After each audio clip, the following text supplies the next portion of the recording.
AI কিংবা robotics সমস্ত খাতে, সমস্ত ফিল্ডে গুরুত্বপূর্ণ।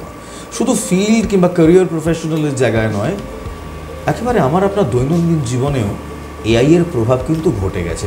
ওই যে অ্যাডভার্টাইজমেন্ট দেখেন না, একটা গোল আকার চাকতি রোবট নিজের মতো বেরিয়ে এসে আপনার গোটা ড্রয়িং রুমটাকে পরিষ্কার করে দিয়ে চলে গেল। কিংবা একটা ফুড প্রসেসর যেখানে আপনি একটা মেনু সিলেক্ট করলেন এবং সে নিজে নিজে খাবারটা বানিয়ে ফেললো। বিশ্বাস করুন, এগুলো সবটাই এআই। কিংবা আপনার সেলফোনে ওই যে অ্যাসিস্ট্যান্টটা, যাকে আপনি প্রশ্ন করছেন এবং সে নিজে নিজেই উত্তর দিয়ে যাচ্ছে, কোথায় কোন সিনেমা চলছে, আজকে বৃষ্টি হবে কি হবে না, সবটাই এআই। আপনার গাড়িতেও এআই রয়েছে। কীভাবে শুনবেন? ছোট্ট একটা হিন্দি, ক্রুজ কন্ট্রোল শুনেছেন? আপনি চালাচ্ছেন না, সে নিজে নিজে চলছে, সামনে ব্যারিয়ার দেখলে নিজে নিজে থেমে যাচ্ছে। আপনারা অনেকে এরকম গাড়ি ব্যবহারও করেন, কিন্তু এই গাড়ির মাথাটা, মগজটা যারা বানায়, তারা আজ আমার সঙ্গে রয়েছেন। Doctor Chakraborty and doctor Chatterjee in conversation. নমস্কার ডক্টর চক্রবর্তী, চ্যাটার্জি মাফ করবেন, ডক্টর চক্রবর্তী আপনাকে দিয়েই শুরু করি। গাড়িতে এআই, সত্যি এটা ভাবতেই একটা সময় ছিল মানুষ গাড়ি ভাবতে পারেনি, গাড়ি এখন এসছে। গাড়ির ভেতর একটি গাড়ি চালাচ্ছি আমি, কিন্তু আমি স্টিয়ারিং ধরছি না, ব্রেক করছি না, অ্যাক্সেলারেট করছি না, সে নিজে নিজে একটা স্পিডে হাইওয়ে দিয়ে এগিয়ে যাচ্ছে এবং তার সামনে কোনো অবস্টাকেল আসলে সে নিজে নিজে থেমে যাচ্ছে। অর্থাৎ তার প্যাসেঞ্জারের সেফটি এবং বাইরের জগতের সেফটি সে মাথায় রাখছে, গাড়িটা নিজে নিজে করছে। আপনারা বানাচ্ছেন এটা?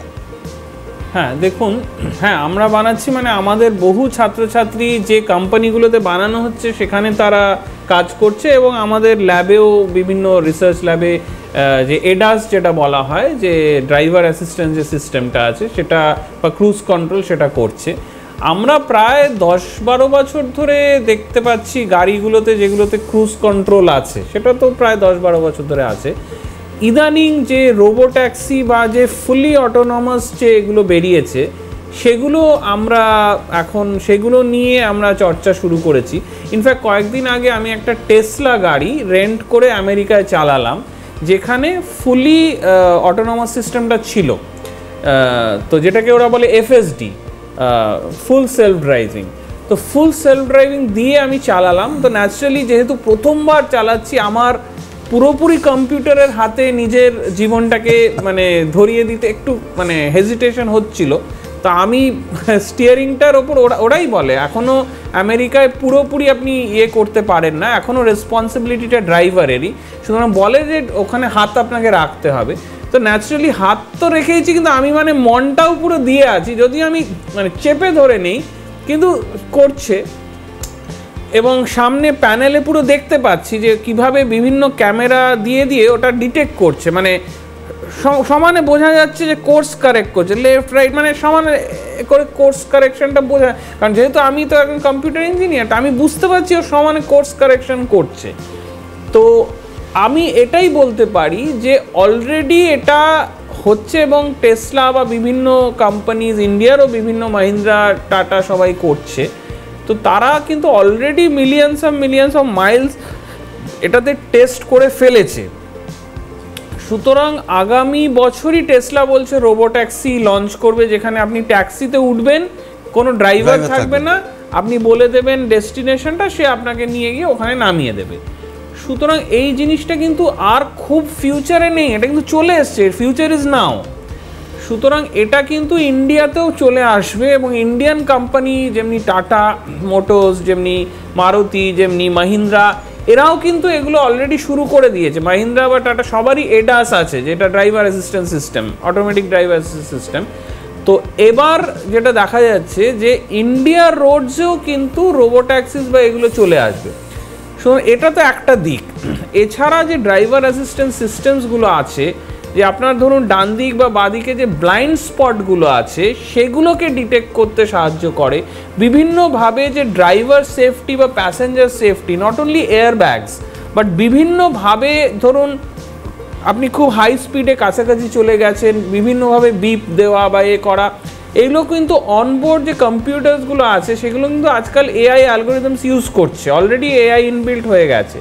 এবং ধরুন একটা কোম্পানি যেটা করে ভিস্টিয়ন বলে, সে আমাদের কলেজে এসে বিভিন্ন স্টুডেন্টদের অ্যাড্রেস করলো, রিক্রুটমেন্ট করলো।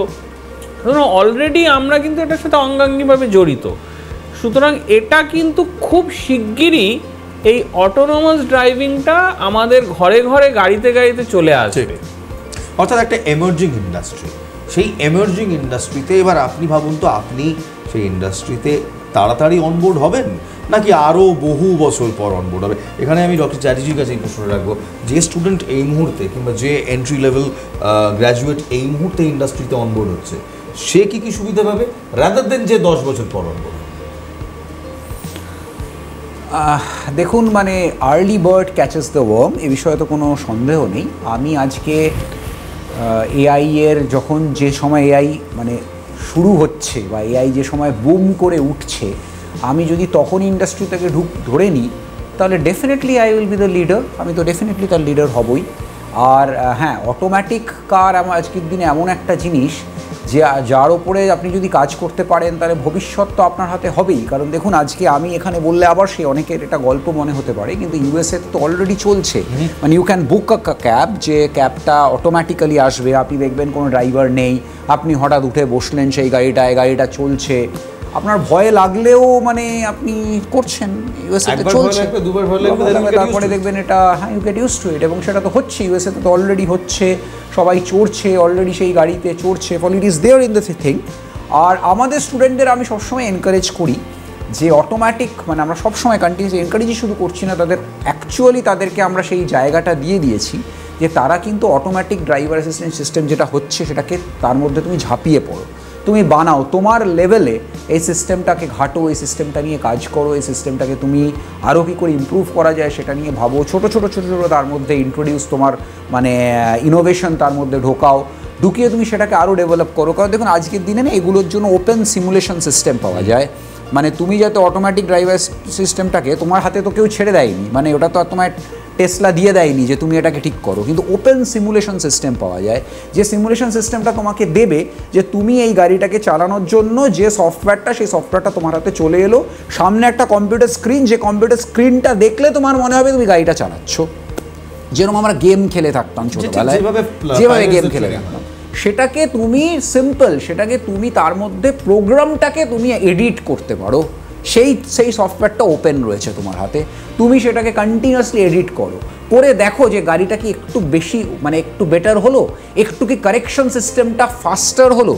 কারণ দেখুন, correction system is very very important, যে আমাকে লাস্ট 10 সেকেন্ডসের মধ্যে বা কামিং 2 সেকেন্ডসের মধ্যে ডিসিশন নিতে হবে যে আমি ডান দিকে কাটাবো না বাদিকে কাটাবো, আমি বাদিকে ঠিক কতটা কাটাবো। এই কারেকশন সিস্টেমটা কি একটু বেটার হলো, এটা তুমি সফটওয়্যার প্রোগ্রামটাকে একটু এডিট করে দেখো, ওই সুবিধাটা ওইগুলোর মধ্যে ওপেন সিমুলেশন সিস্টেমটায় আছে। মানে তুমি কম্পিউটারে দেখছো যে গাড়িটাকে চালাচ্ছ, তুমি শুধু চালানোটা নয়, তুমি প্রোগ্রামটাকে এডিট করতে পারো, সেই জায়গাটাকে স্টুডেন্টদের আমরা করাই। তাতে কি হয়, স্টুডেন্টরা শেখে যে কী করে এই অটোমেটিক ড্রাইভার অ্যাসিস্ট্যান্ট সিস্টেমটা কাজ করবে। আমরা শুধু ড্রাইভিংয়েই নয়, আমরা এটাকে মানে প্লেনের ওপরেও করি, কারণ দেখো সেইটা নিয়েও অনেক কাজ চলছে, যে অটোমেটিক সিমুলেশন অফ মানে পাইলটিং, মানে আমি পাইলট হিসেবে মানে আমি দেখতে পাচ্ছি সামনে যে কিভাবে আমি ওটাকে চালাচ্ছি, তার পুরো signal system and everything, signal system and everything is open in my hand. আমি শুধু সেটাকে চেঞ্জ করতে পারি না, আমি শুধু সেটাকে চালানোটা আমার নয়, আমি তার মধ্যে প্রোগ্রামটাকে এডিট করে ওটাকে অটো কারেক্ট করাতে পারি। অর্থাৎ একাধিক দিগন্ত খুলছে। এই যে অনেকে বলে না কলকাতায় কিছু হবে না, কলকাতায় কিছু নেই, চলো অন্যত্র যাই। আমার সঙ্গে এই মুহূর্তে দুজন বসে আছে যারা এই কলকাতায় বসে অটোমেটেড কারের কথা বলছে এবং তাদের ছাত্রছাত্রীদের শেখাচ্ছেন।